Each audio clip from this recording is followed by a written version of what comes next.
Kitchen നമ്മൾ design ചെയ്യുന്ന സമയത്ത് ഈ പണ്ടത്തെ ഒരു കിച്ചൺ എന്ന് പറയുമ്പോൾ നമുക്ക് സ്ലാബ് അടക്കം വന്നിട്ട് അതിൻ്റെ അടിയിൽ അതിൻ്റെ മേലെയൊക്കെ നമ്മൾ ചെയ്തുകൊണ്ടിരുന്നത്. ഇപ്പോഴത്തെ ഒരു ഇതനുസരിച്ച് നമ്മൾ കിച്ചൺ ഒഴിവാക്കിയിടാനാണ് ആൾക്കാരോട് പറയാറ്. കാരണം നമ്മൾ സ്ലാബിൻ്റെ വർക്ക് ഒഴിവായിട്ട് ഫ്ലോറിൻ്റെ വർക്ക് കഴിഞ്ഞതിന് ശേഷം നമ്മളെ ഇഷ്ടത്തിനനുസരിച്ച് നമുക്കത് ഹൈറ്റോ എങ്ങനെ വെച്ചാൽ അനുസരിച്ച് ചെയ്ത് കൊടുക്കാൻ പറ്റും. ഗ്രാനൈറ്റ് അല്ല, നമുക്ക് അലുമിനിയത്തിൻ്റെ ഫ്രെയിം അടിച്ച് കഴിഞ്ഞ് അതിന് മുകളിൽ ഗ്രാനൈറ്റ് ഇട്ട് നമുക്ക് അവരുടെ ഹൈറ്റ്, ഫിനിഷിങ് ഹൈറ്റ് അവർക്ക് എങ്ങനെ കിട്ടണമെന്ന് വെച്ചെങ്കിൽ അതിനനുസരിച്ച് നമുക്ക് ചെയ്ത് കൊടുക്കാൻ പറ്റുന്നുണ്ട്. പണ്ടൊക്കെ എന്ന് പറഞ്ഞാൽ നമ്മൾ സ്ലാബ് വാർത്ത് ആൾറെഡി പടവിലങ്ങ് ചെയ്യും.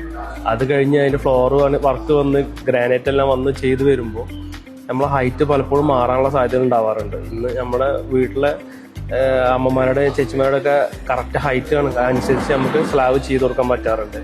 പിന്നെ വരുന്നത് എന്താണെന്ന് വെച്ചാൽ നമ്മൾ സ്ലാബ് ഒന്ന് ഒലിച്ചു പോകുന്ന വെള്ളം കാര്യങ്ങളൊക്കെ ഡോർ പാനലിൻ്റെ മുകളിൽ കൂടെ ആവാത്ത രീതിയിൽ നമുക്ക് ചെയ്ത് കൊടുക്കാൻ പറ്റും.